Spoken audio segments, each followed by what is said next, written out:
லைலா மஜ்னு காதலர்களின் கதை தெரியுமா? இதில் மஜ்னு என்பது அவனது பெயர் கிடையாது, அவனது பெயர் கைஸ். உமையா காலத்தில் வாழ்ந்த கைஸ் என்பவனுக்கும் சவுதி அரேபியாவில் உள்ள ரியாதில் இருந்து 300 கிலோமீட்டர் தொலைவில் உள்ள லைலா அஃப்லாஜ் என்ற ஊரில் உள்ள பெண் லைலாவுக்கும் காதல் ஏற்பட்டதாம். லைலாவின் வீட்டில் இதற்கு கடும் எதிர்ப்பு. இவன் அவள் மீது எந்த அளவுக்கு மோகம் கொண்டிருந்தான் என்றால், இந்த கைஸ் லைலாவின் தெருவில் அவளது வீட்டு சுவரை முத்தமிடுவானாம்.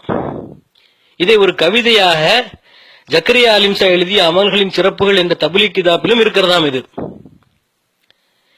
இந்த நாட்டின் ஆட்சி நல்ல மனிதரிடத்தில் தானே இருக்கிறது என்று அதிகாரமுள்ள ஒருவர் கைஸிடம் கேட்டபோது கைஸ் அமைதியாக இருந்தானாம். திரும்பவும் அவனிடத்திலே இது நல்லாட்சி தானே என்று அவர் கேட்டப்போ, ஆட்சியை லைலாவிடத்தில் கொடுத்துப்பார், அழகு தெரியும் என்றானாம். உடனே அவர், இவன் மஜ்னூனாக இருப்பானோ என்றாராம். இதுதான் அவனை மஜ்னு என்றழைக்க காரணம் என்கிறார்கள். அதாவது மஜ்னூன் என்றால் பைத்தியம், மனநிலை சரியில்லாதவன் என்று அர்த்தம்.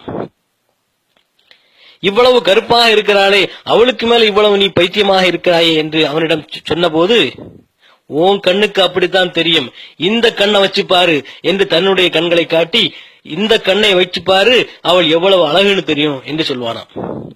இவன் இப்படி லைலாவின் மீது பைத்தியமாக இருக்க, லைலாவின் குடும்பத்தாரோ லைலாவை வேறொருவருக்கு திருமணம் செய்து அனுப்பி வைத்து விட்டார்கள். அந்த அம்மா செட்டில் ஆயிடுச்சு. இந்த மஜ்னு பைத்தியம் பிடிச்சி நாள் முழுவதும் கம்பு ஒன்றை வைத்துக் கொண்டு பாலைவன மணலிலே அவளது பெயரை எழுதி கொண்டே இருப்பானாம். கடைசியாக கணவரோடு இருந்த அவள் ஈராக்கில் வைத்து உடல்நலக் குறைவால் இறந்து விடுகிறாள். அவள் நினைவாக பைத்தியம் பிடிச்ச மாதிரி திரியிறானே, அவள் இறந்த செய்தியை அவனிடம் சொல்லுவோம் என்று அவனது நண்பர்கள் இவனை தேடி அலைகிறார்கள். கடைசியில பார்த்தா இவன், இந்த மஜ்னு, லைலா அடக்கம் செய்யப்பட்ட அந்த கபரை கட்டிப்பிடித்துக் கொண்டே இறந்து கிடந்தானாம். இதுதான் லைலா மஜ்னுவின் காதல் கதை. இதுக்கும் இஸ்லாத்துக்கும் என்ன சம்பந்தம்? இவர்கள் எப்படி வலி ஆனார்கள் பாருங்கள். ராஜஸ்தானில் லைலாவுக்கும் மஜ்னுவுக்கும் கபறு கட்டி வணங்குகிறார்கள், சுஜூது செய்கிறார்கள். காதல் ஜோடிகள் லைலா மஜ்னுவின் மண்ணறைக்கு வந்து அதற்கு போர்வை போர்த்தி சுஜூது செய்து துவா செய்தால் அங்கே அடங்கியிருக்கும் அவுலியாக்களான லைலா மஜ்னு இவர்களை சேர்த்து வைப்பார்களாம். அட அறிவு கெட்டவர்களா! உயிருடன் இருக்கும் போதே அவர்களால் இணைய முடியவில்லையே, இதற்கு பிறகு எப்படி அவர்கள் உங்களை சேர்த்து வைப்பார்கள்? அவனது காதலியை கட்டிப்பிடித்துக் கொண்டு கதறினான். நீங்கள் எதுக்குப்பா கட்டுப்பிடிக்கிறீங்க? லைலா உங்களுக்கும் காதலியா? லைலா பிறந்தது சவுதி அரேபியாவில், இறந்தது ஈராக்கில். இங்கே எப்படி வந்தது கபரு? இந்தியாவுக்கு எப்படி வந்தது கபரு?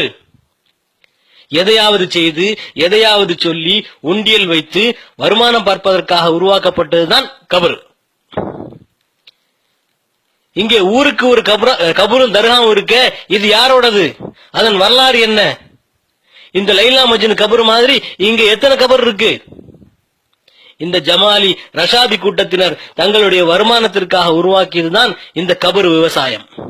கபரை விதைச்சா வருமானத்தை அறுவடை செய்யலாம் என்று நினைத்து உருவாக்கி வச்சிருக்காங்க. அதற்காக அற்புதம் கராமத்து என்று கதைகளை அவிழ்த்து விடுகிறார்கள். அல்லாமல் இவர்கள் எப்படி நல்லடியார்களானார்கள்? இவர்கள் எப்படி வலிமார்களானார்கள்? இன்னைக்கு வலிமார்கள் நினைச்சுக்கிட்டு ஒவ்வொரு தர்காக்களும் சென்று கொண்டிருப்பவர்களே, நீங்கள் விளங்கிக் கொள்ளுங்கள்.